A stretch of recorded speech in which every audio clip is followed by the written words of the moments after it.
పాటు కేసీఆర్ గారికి కేటీఆర్ గారు చెప్తున్నా, శాసనసభలో మీ సమయంలో కనీసం ప్రతిపక్షం ఏదైతే సంబంధించి సమస్యలపైన మాట్లాడే ఒక అవకాశం మీరు కల్పించలే.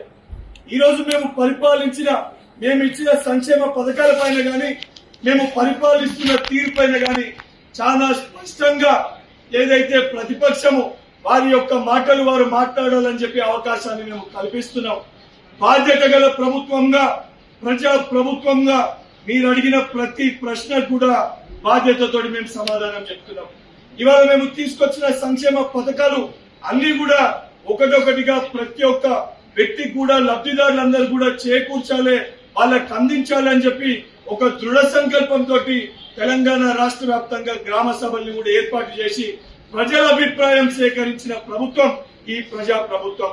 ఇవన్నింటినీ తట్టుకోలేక, జీర్ణించుకోలేక ఏదైతే కేసీఆర్ గారు ఏదైతే పిక్నిక్ కి పోయినట్టు ఏదైతే ప్రధాన ప్రతిపక్ష పార్టీ నాయకునిగా అసెంబ్లీ సెషన్స్ లో కంప్లీట్ గా పాల్గొని ఏదైతే సంబంధించిన అంశాలపైన మాట్లాడాల్సిన బాధ్యత వారిపైన ఉంటుంది.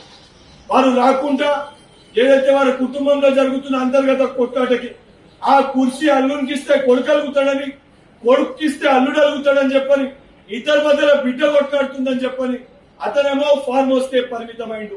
ఉన్న ఎమ్మెల్యేలో ఇది నా వర్గం అని చెప్పి హరీష్ రావు ఒక చోట ప్రెస్ మీట్ పెట్టలేకపోతే ఆ అంశం పైన ఇక్కడ కేటీఆర్ ముందే అడ్రస్ చేసి ప్రెస్ ని మాట్లాడతారు. ముందు మీ పార్టీ పరిస్థితి, మీ కుటుంబంలో ఉన్న అంతర్గత ఏదైతే విభేదాల పరిస్థితికి ఏదైతే విభజించుకొని ఇష్టం వచ్చినట్టు నిన్న గవర్నర్స్ అడ్రస్ లో కూడా ఒక్కొక్కరు వర్గాల వారిగా విభజించుకొని అటు కవిత గారు కొంతమందిని ఒక దగ్గర కూర్చొని, హరీష్ రావు గారు కొంతమందిని వేసుకొని కూర్చొని, కేటీఆర్ గారు కొంతమందిని వేసుకొని కూర్చొని మాట్లాడుతున్నప్పుడు కనీసం డెకోరం ఆఫ్ ద హౌస్ ని మెయింటైన్ చేయకుండా ఇష్టం వచ్చినట్టు మాట్లాడుతారు. ఏదన్నా కూడా ఒక కుర్చీలో ఒక వ్యక్తి కూర్చున్నప్పుడు ఆ స్థానానికి గౌరవం ఇవ్వాల్సిన ఒక బాధ్యత మనందరిపైన ఉంటుంది. ఈ రోజు రేవంత్ రెడ్డి గారు తెలంగాణ రాష్ట్రానికి గౌరవ ముఖ్యమంత్రి గారు, తెలంగాణ రాష్ట్ర ప్రజలందరూ వారి యొక్క అభివృద్ధి కోసము వాళ్ళు ఏ కళలతోటి కాంక్షతోటి తెలంగాణ రాష్ట్రం కావాలని చెప్పి ప్రతి తల్లి కలగన్నదో ఆ కళ నెరవేరాలని చెప్పి సోనియమ్మ తెలంగాణ రాష్ట్రాన్ని ఇచ్చింది.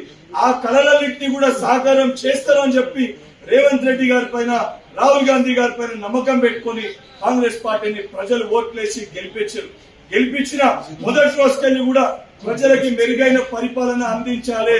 ఏదైతే తెలంగాణలో ఆర్థిక ఇబ్బందులు ఉన్నప్పటికీ కూడా అన్ని రంగాల ప్రజలకి ఒక భరోసాని, ఒక ధైర్యాన్ని ఇవ్వాలన్న ఉద్దేశంతో మా గౌరవ ముఖ్యమంత్రి గారు కష్టపడుతుంటే ఏదైతే సలహా సూచనలు ఇవ్వడానికి పక్కన పెట్టేసి ఏదైతే ప్రభుత్వం మంచి కార్యక్రమాలు చేపట్టినప్పటికీ కూడా ఎప్పుడు కూడా ప్రభుత్వం పైన బురద జల్లి మా కుటుంబము మేము తప్ప ఎవరు కూడా తెలంగాణ రాష్ట్ర ముఖ్యమంత్రి కుర్చీ పైన కూర్చోకూడదనే విధంగా కల్వకుంట్ల కుటుంబం వ్యవహరిస్తుంది. దానికి తొత్తులు లెక్క వారికి వత్తాసు పలుకుతూ వారి పార్టీలో ఉన్న కొంతమంది కుక్కలు ఏదైతే ఈ రోజు శాసన సభ్యులమని కూడా మర్చిపోయి శాసన సభ్యుల్లాగా వ్యవహరించకుండా ఆ కుటుంబం కోసము వాళ్ళ మోచేతి నీళ్లు తాగే విధంగా కుక్కల లెక్క వారు వ్యవహరిస్తున్నారు. మీ వ్యవహారం ఇదే రకంగా ఉంటే పార్లమెంట్ ఎలక్షన్స్ లో తెలంగాణ ప్రజలు మీకు గుండుసున్నా ఇచ్చారు. ఎమ్మెల్సీ ఎలక్షన్స్ లో కనీసం క్యాండిడేట్ ని కూడా పెట్టలేని ఒక దుస్థితి మీ పార్టీ పరిస్థితి.